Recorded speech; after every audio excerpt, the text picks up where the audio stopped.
Does the bank face any risk? Yes, sir.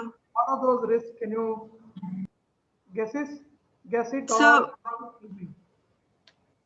so if the borrowers can repay their debt on time or not. okay? That is a default risk. When your borrower becomes a defaulter, he will not pay you the money. Then any other risk? Just as any other risk, a bank, Credit risk, sir. credit risk. What do you mean by credit risk? Yeah, Chetan.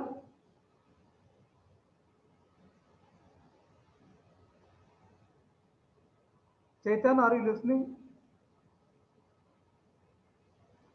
What do you mean by credit risk?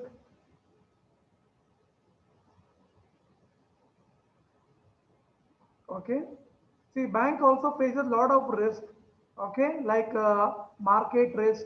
Okay, default risk, and many other operational risk which banks will face. Okay, so this risk has to be managed. Okay, we will discuss now how these risks are managed. Okay, so you might have heard about Basel Committee, no? Basel 1, Basel 2, Basel 3. So now we are in which Basel? Anybody? If you can tell me.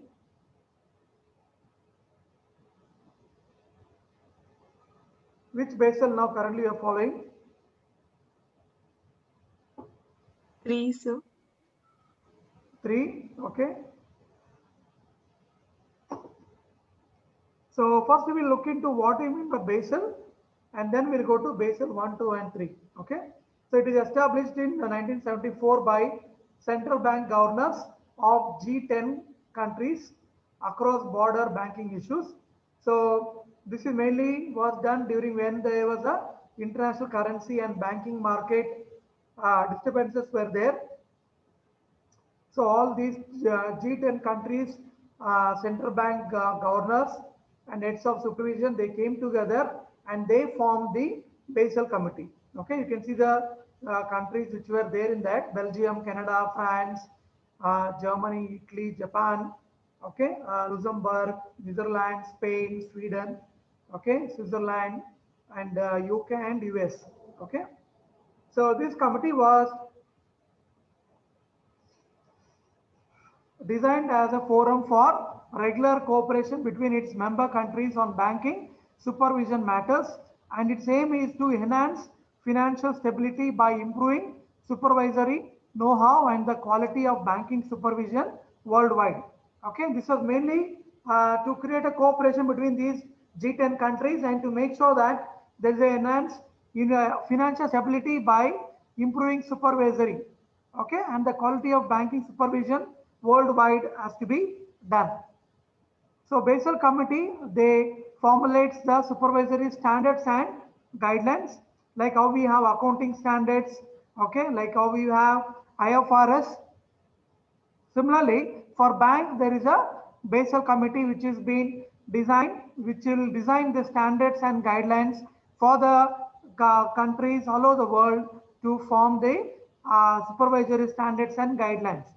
It recommends sound practices. It expects its member to implement all that and monitor the progress. And committee secretary is based at the Bank of International Settlements in Basel, that is Switzerland. Now we got to how this word Basel came. Why it is called Basel Committee? Because it is a place name. It's a place in Switzerland where the committee secretary is being based. That is why the name Basel is come. Is it clear? Students, any doubt is there, please stop me and ask me, okay? Yes or no? Yes, sir.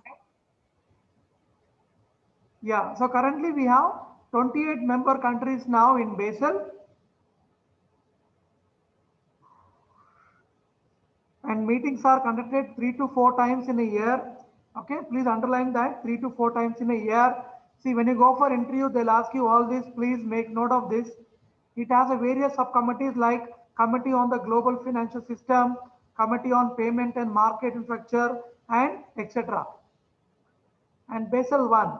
So it was done in 1988. 1988. It is also called as Basel Capital Accord. So Basel Capital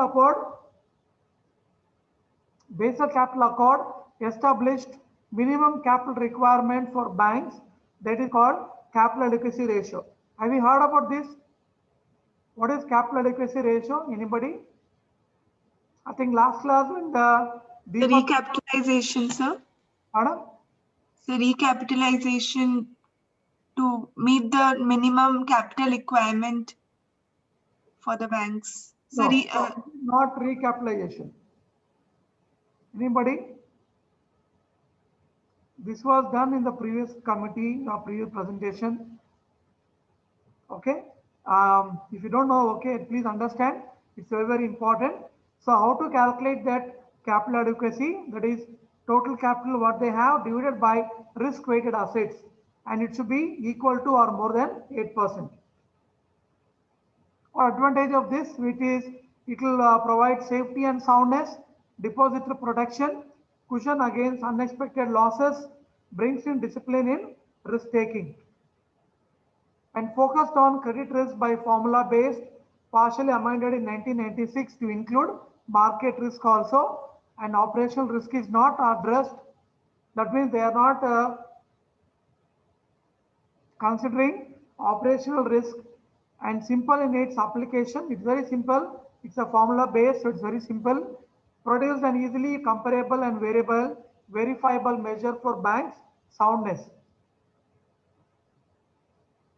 So next, Basel II, it was released in June 2004. It was called as the new capital framework. So there were many changes that were made from Basel I to Basel II. The changes aimed at rewarding and encouraging the continued improvements in risk measurement and control. It has 3 pillars, all focused on having adequacy capital with overall bank's risk profile. So they have 3 different pillars which are mainly focusing on each bank should have a adequate capital with overall bank's risk profile. And Basel II capital requirement is greater than or equal to 9%. How much was Basel I?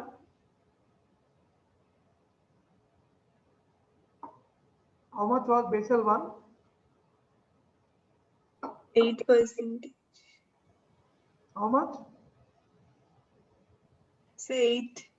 Yeah, it was 8%. Now they increased equal to or more than 9%. So now can you see the 3 pillars on which the Basel II is from? One is minimum capital requirement, that will take care of your credit risk, operational risk, and market risk. Then supervisory review process, bank's own capital strategy has to be there, and supervisors review has to be done. And third one, market discipline, enhanced disclosure. They have to make sure that they will disclose, okay, the accurate financial statements and the financial data about the bank. Okay, they have made very, very clear regulations and instructions regarding that. And normally, typically the banks face 3 kinds of risk. Remember, I was telling in the beginning of the class, I asked the question, what are the different risks faced by bank? Okay, so you can see there now, one is, what is the first one? What is the first one? Market risk. Market risk. Second one? Credit risk. And third one? Operational risk. Operational risk. Okay. So why market risk? So normally there is a risk of loss due to unexpected prices of assets owned by the banks. Okay, they are mainly will be keep changing or fluctuating. One may be because of exchange rate. Okay, it may be because of interest rate. Again, interest rate is fluctuating, and market price of investment fluctuates. So whatever they're investing will fluctuate. That is why you can see there the daily price change in the graph. Okay, the below the average line you can see there. Okay, when the graph is going down, that is actually represent the unexpected price volatility, unexpected price volatility. Then second one, credit. So what are the credit risks they are facing? The unexpected borrower default. So what do you mean by borrower default? Where a borrower borrows the money, but he will not pay the loan. He will not repay the loan. That is called borrower default. So again, there is a lot of fluctuation again there. Every time you can see there is unexpected average default will happen, okay, for the bank. So the bank needs to take care of the credit risk. And third one is the operational risk. So there may be sudden loss due to the sudden reduction in operational margins caused by either internal or external factors. Suddenly there is a increase in cost or increase in fluctuation in the economy. Okay, what happens is your operational cost will not be same. Your operational cost will either increase or decrease. Okay, that will cause what? Operational risk. So these are the three risks which will be addressed in the Basel II. Is it clear? Market risk, credit risk, and operational risk. Is it clear, student? Any doubt? Madhumita? Madhumita? Yes, sir. Yeah, any doubt, ma? No, sir. Yeah. Any doubt? No, sir. So can you tell me the difference between Basel 1 and Basel 2?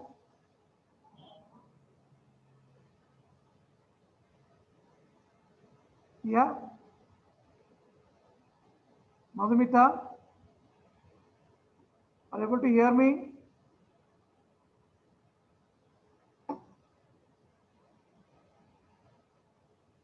Madhumita? Mamita? Yes, sir. Yeah, can you tell me the difference between Basel 1 and Basel 2? Sir, the minimum ratio of capital weighted was 8% in Basel 1, and in Basel 2 it was increased to 9%. Okay. Anything else? No, sir. Yeah, many things are there. We saw the three pillars, no? Those three pillars were not there in the Basel 1. That means they were not giving more importance to operational risk, which is being actually addressed in the Basel 2. Okay. So every Basel there will be a differences. Okay. So now we'll go for Basel 3. So in December 2010, Basel Committee issued two consultative documents. One is to strengthen the resilience of the banking sector and international framework for liquidity risk measurement and monitoring. Okay. So Basel II is mainly focused on the quality, consistency, and transparency in banks' capital base to be raised. Then risk coverage of a bank's capital framework to be strengthened and introduce the leverage ratio greater than or equal to 3% as a supplementary measure to Basel II, that is Tier 1 capital divided by total exposure, which is greater than or equal to 3%. So this was not there in the Basel II. Okay. What was not there? Additional to capital adequacy ratio, that is 9%, they had to even include leverage ratio, and that should be equal or greater than to 3%. And how it is calculated? Tier 1 capital divided by total exposure, that should be equal or greater than 3%. So there is a two additional responsibilities being given now. One is the CAR, that is capital adequacy ratio, plus leverage ratio they have to maintain. Are you getting it? Any doubt? I'll tell you what is Tier 1, Tier 2 capital in the coming slides. So measures to promote build up a capital buffer in good times. Okay, that can be down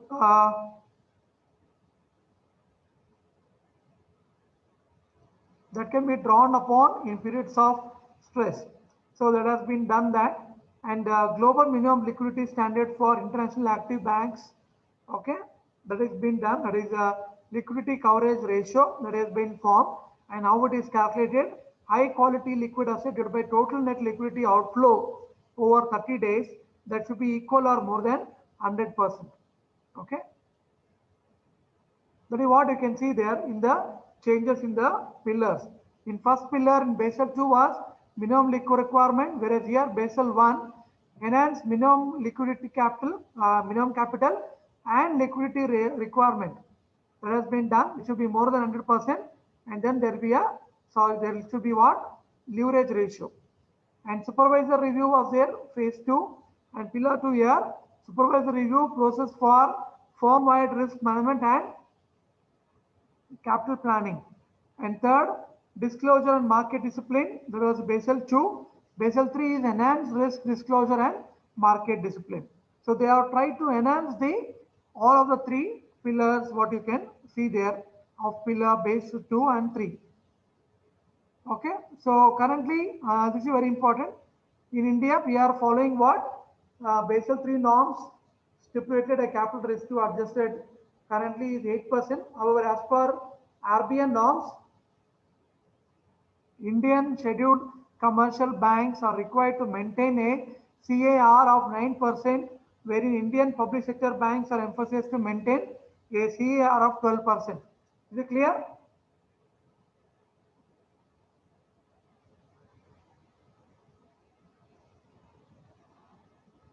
So please remember the data.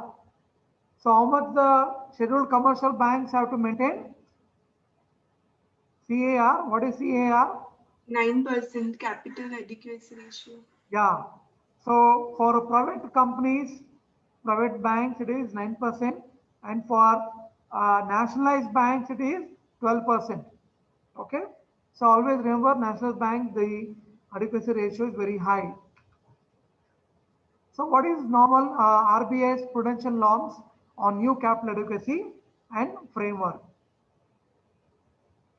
Already you know, we discussed what is capital adequacy. It's a measure of a bank's capital to cushion against or to absorb a reasonable amount of losses before the bank becomes insolvent or consequently lose depositors' fund. This is very, very important. By any means, any chance, depositors' money should not be lost. Okay, that is why the adequacy ratio is being formed. It ensures efficiency and stability of a financial system by lowering the risk of banks becoming insolvent.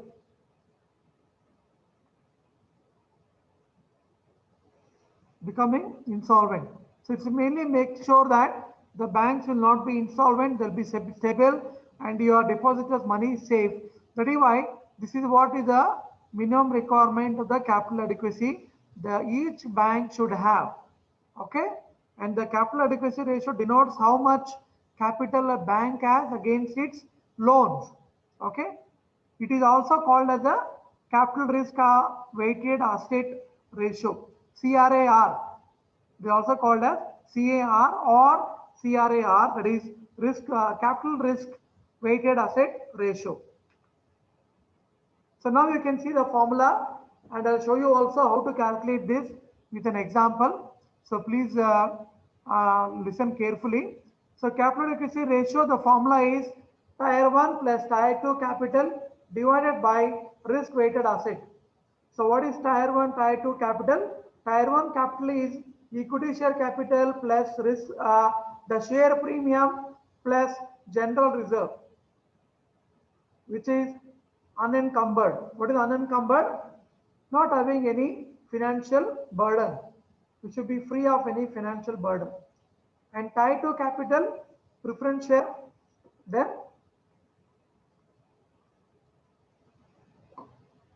subordinated debt bonds plus revaluation reserves. Okay, that is what is Tier 1 capital, Tier 2 capital, okay, divided by risk weighted asset. How to calculate risk weighted asset? For each and every asset, there is a weight is being given. That is called risk weight. Accordingly, you need to give the risk weights, and then you calculate the risk weighted assets. Okay. I'll show the risk weighted assets weights now. If your asset is a government security asset, you have done the investment in government security asset, the risk weight is 0%. And then loans to government is 0%. SLR 0.5%. Private sector company bonds 100%. Public sector company bonds 20%. That means what? The private sector bonds has a more risk. That's it, 100% is the weight. And government securities no risk, so 0%. Are you getting the logic? And public sector bonds 20%. Loans to PSU and other loans 100%. And personal loan and credit cards 125%. Okay? Understood? Any doubt?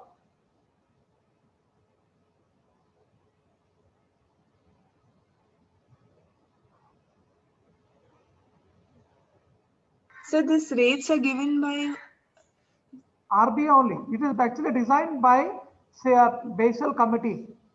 Whenever they meet in the Basel committee, I told you they meet 3 to 4 times in a year. Okay, the Basel committee, which is in Switzerland, where all the RBI governors of all over the world, central bank governors, they'll meet together and they will decide this. So only 10 countries are there, no? They decide for the entire world? Yeah, all those members which are part of that. I told you 28 countries are there. Yes, sir. Member countries. Yeah, only for them. So Okay. they have to maintain that if they want to be members in that. So those all countries they need to have. I think I showed it somewhere. You remember? So only those member countries they need to have. Okay? Any Yes. other?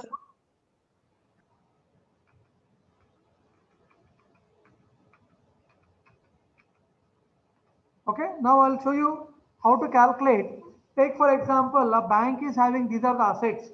One is government treasury bill they have, that is 15 lakhs, and the weight is almost 0%. Why I given 0%? So government securities. Yeah, you can see there government securities what? Any investment in government securities 0% weight. Okay, then loans to corporates, that is 1 crore 50 lakhs, that is 10%. And then loans to small business 80 lakhs, that is 20%. Okay, and then guarantees and other non-balance sheet exposures, you can see there. Okay, 6,000 lakhs, sorry, 60 lakhs, that is 10% weight. So tier 1 capital, tier 2 capital are say 2 lakhs crore, 2 lakh dollars and 3 lakh dollars respectively. Okay, so now we will calculate the what? CAR. So how to I'll show you now. So please remember these are the values, the treasury bill, bonds and loans, all that, and the weightage, and the tier 1, tier 2 capital, that is 2 lakh and 3 lakh dollars. So now you see, so total bank's total capital is how much? That is tier 1, tier 2 capital. When I add, I'll get how much? 2 lakh plus 3 lakhs, that is 5 lakhs. And now weight exposure. As I said, we need to just take the capital investment in the asset, multiply by the weights. So 1.5, that is your what is 1.5? 1.5 is your treasury bill, that is 0% weight. Then 15 lakhs 0% weight. So like that you multiply, and then when you multiply, you'll get how much? $3.7 million. Is it clear? Is it clear? Any doubt? How to calculate the risk-weighted assets?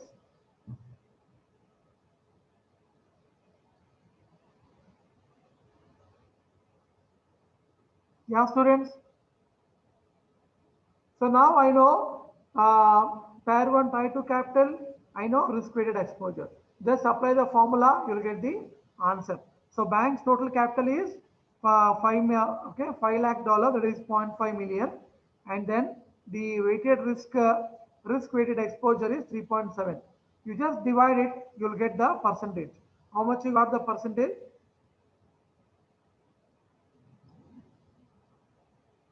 14%. Got it now? This is how the capital adequacy ratio is calculated. Yes or no, students? Did you understand? Yes. Yeah. So now it is 1:45. I'll stop now. Now we'll go for seminar.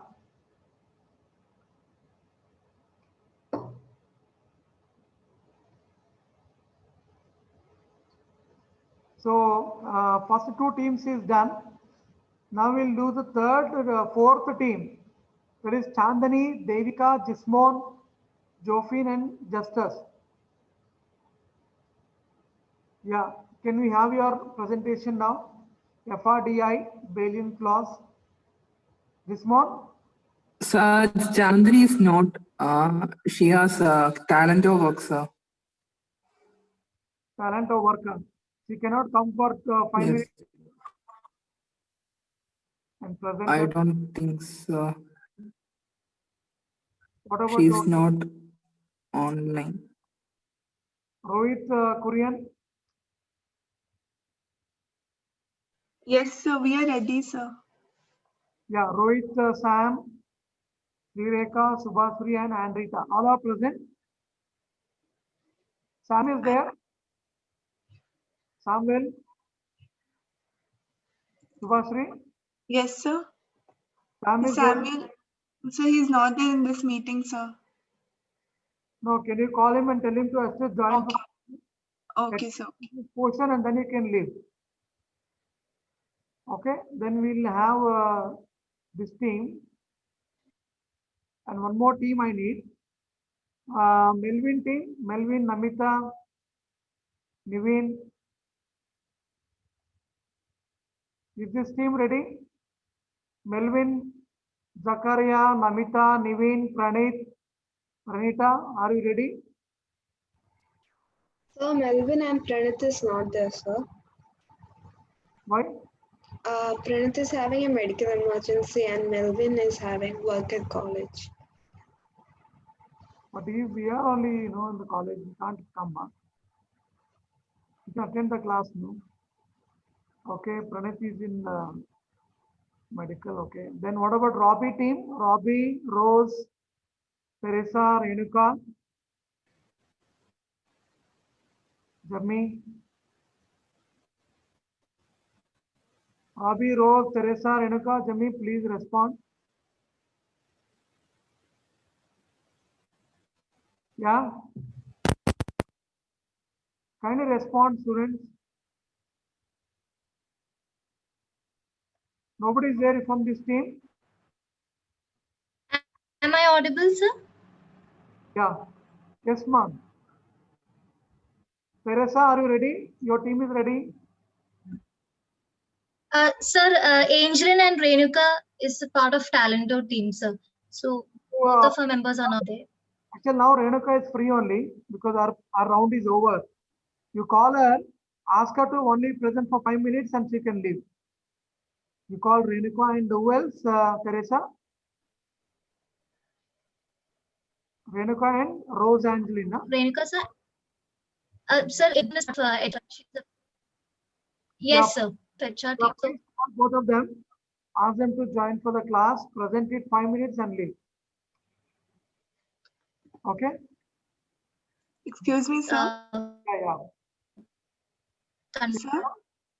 Sir, Samuel told that he is busy with his calendar work, sir, and he's running behind his rounds and he cannot join the meeting. You cannot join, huh? Okay. Then Madhumita team. Madhumita, Jnaneshwari, Chaitan, Darshita, Raghavi, all of them.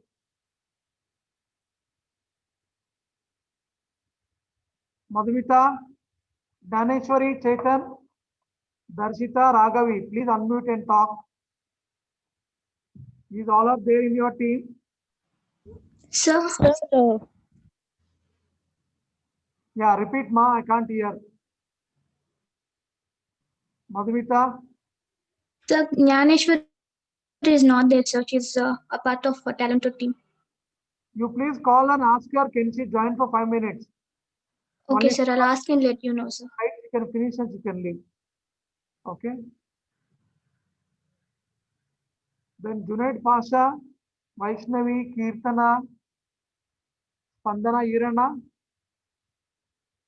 What about your team? Yeah. Yeah, quickly, don't waste our time. Right. Capital adequacy ratio. Is it clear? Any doubt? The calculation part. Sometimes they may ask you in exam also. So it's clear, sir. Yeah. Now you can see the capital adequacy ratio of the private banks in the last year. Okay. And tell me which bank is having highest. Bandhan Bank. So it is good or bad? Having highest adequacy capital ratio. So Bandhan Bank is having highest capital adequacy ratio. That means the bank is very stable. Okay. That means it can take any kind of risk. It has a lot of cushion to take the risk. You can see there, I given the rank also. First rank is Bandhan Bank. Second rank is Kotak Mahindra Bank. Third is HDFC Bank, 18.9%. And then fourth is Axis Bank. Okay, like that you can see there. Okay, so different banks are being given there. And then you can see the comparison between the private and public sector bank. So who do you think is doing better? You can compare the capital adequacy ratio graph. You can even compare the NPA graph and return on equity. Who is doing better? Private bank or public sector bank?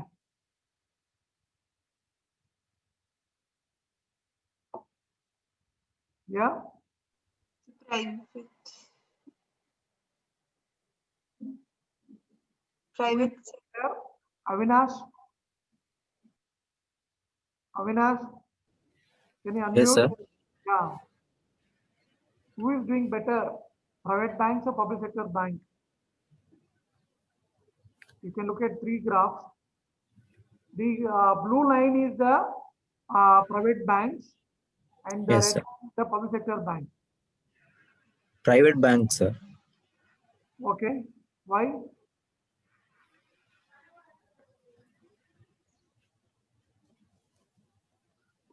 Yeah. I think it has got more return on equity, sir. Return on equity is more. Okay. Then what else? And also total capital adequacy ratio, sir. It is high or low?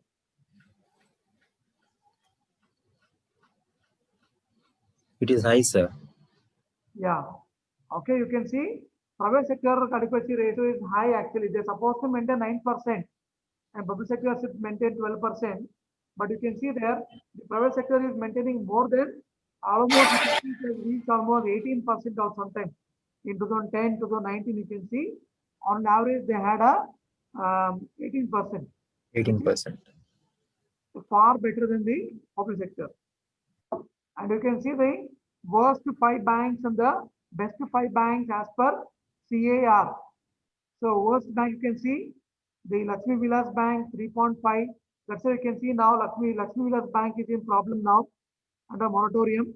Then Indian Overseas Bank, Allahabad Bank, UCO Bank, and then Jammu and Kashmir Bank, and then why it is the worst five because public sector banks they need to have 12%. You can see UCO Bank should be 12%, but it is only 10.3. Jammu Kashmir 11% should be 11% is again less than 12%. Okay. And best 5 banks, already I think we have done the ranking. The Bandhan Bank, CSB Bank. What is CSB Bank full form? Anybody?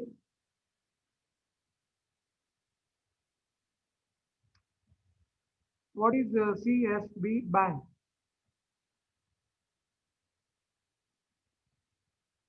Yeah, student. Yeah. Catholic Syrian Bank. Catholic Syrian Bank. Yeah, it's a Catholic Syrian bank. It's in the second rank. That is 23%. They are maintaining capital adequacy ratio. It's very, very good. Then HDFC Bank 18.5. Then Kotak Mahindra Bank 18.2 and Axis Bank 18.2. Got it? So these are the best 5 banks as per capital adequacy ratio. Okay, you can see that. Any doubt? Students, any doubt? Are you able to understand? I am giving you the latest figure. This is all 2020 figure, last year figure only. You can find out. So adequacy ratio is very, very important. That's a minimum requirement from the Basel committee, and they need to maintain this. Okay, if they want to be under the the G10 companies, G10 countries. Okay.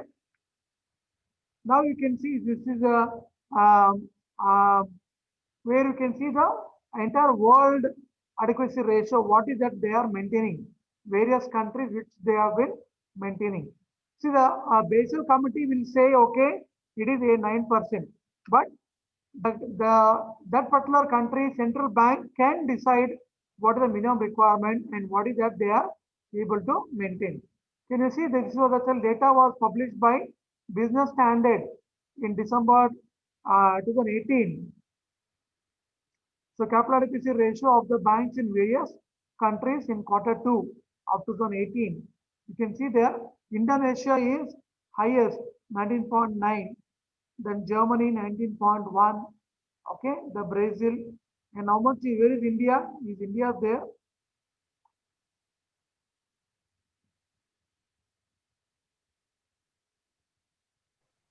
Yes, sir.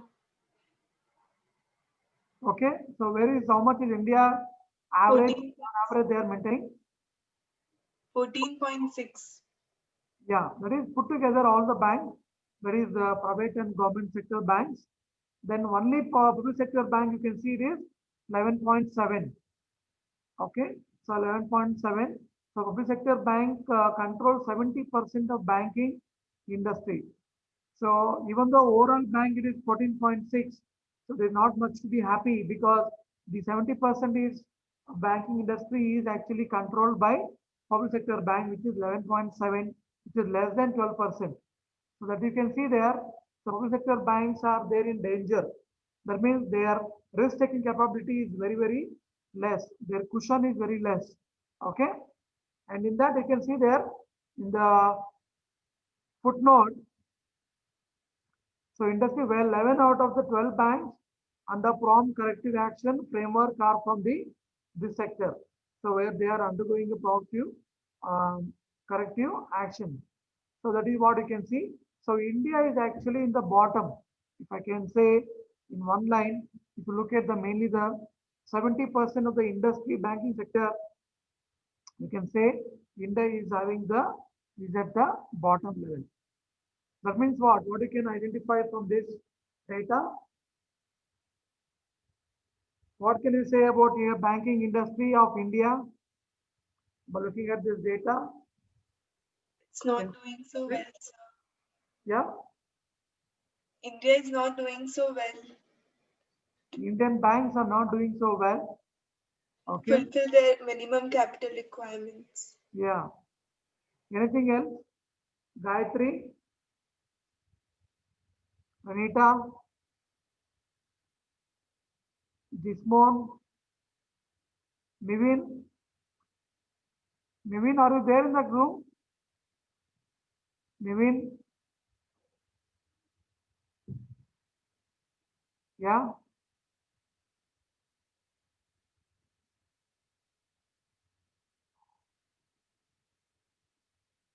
Anybody? What comes to your mind when you look at this data? Okay. About the banking industry. You can see that the banking industry is not maintaining the adequate capital. That means what? It is there in the very high risk profile. If there is any market risk is more, or there is a default risk, or there is an operational risk, the banks will collapse. The banks will become insolvent. Okay, that's what you can see. No, Lakshmi Vilas Bank okay, which is suffering now. Axis Bank, they have a lot of defaulters, okay, because that is why you can see there the adequacy ratio is very, very important. So I recommend the RBI should really take care of this and make it a minimum. They need to maintain 12%. If not, they have to put some penalty. Okay, or else the banks will not do that. Okay, it's very, very important. Okay, you can see there the other country they are having very high adequacy ratio, but India is very, very low in the bottom. Is it clear? So this is what is about the Basel Committee, and this is how the risk is managed, okay, by the banks. So any doubts? This is what I wanted to discuss today. So government ownership of public sector banks and government play a major role in enhancing the growth in the banking sector. And percentage of government stake in public sector banks, I think in India there are 12 public sector banks, and around more than 50% of stake is with the government for the public sector banks. And the government also appoint the chairman of public sector banks. And recapitalization of public sector banks is done by the government. As last PPT we talked about recapitalization, which means infusing more capital into the banks to fulfill the minimum capital adequacy ratio. And last in 2019 budget, the 70,000 crore. On your video? So it's on, sir. No, we are not able to see you. Okay, continue. We are not able to see your video.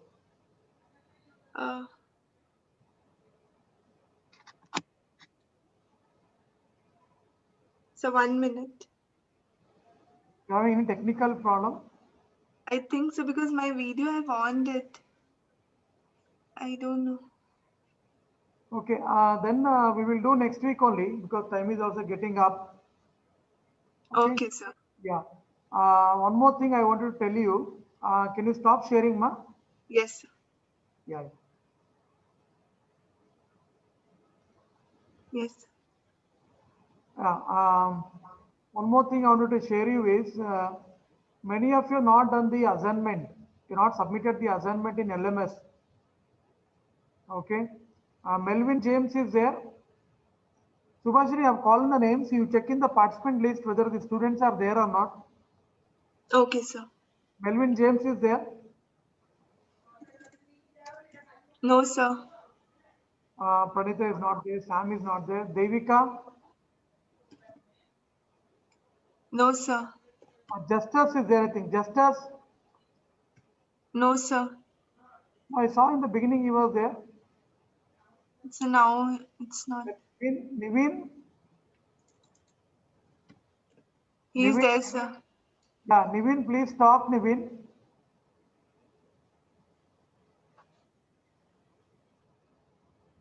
Niveen.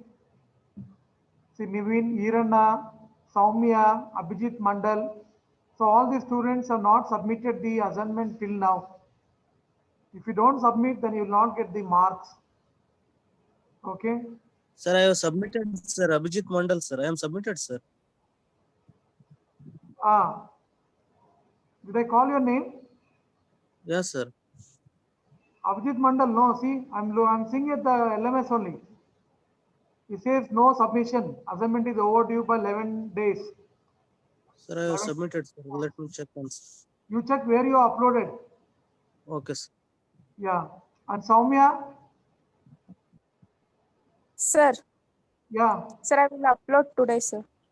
Why you are uploading late, ma? See, 11 days is over already. 11 Yes, days, sir. 16 hours is over. What you are doing till now? You don't Sir, want assignment marks? no, sir. I will upload today, sir. By today. And somebody please inform Irana. Soumya, please inform Irana to upload the assignment. Yes, sir. Yes, sir. And then Niveen.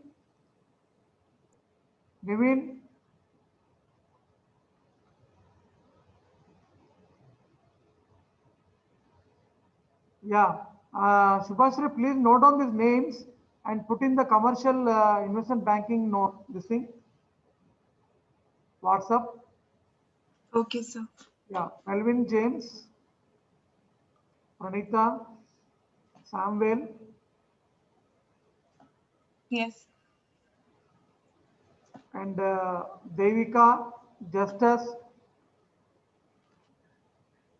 Yes, sir. and Nivin, Irana, then Soumya, Abhijit Mandal. Okay, sir. Note, ma? Yes. So all of these names you put in the WhatsApp group, and students, please upload today only, or else I'll not give any time later. Are you getting it? Okay, sir. Yeah.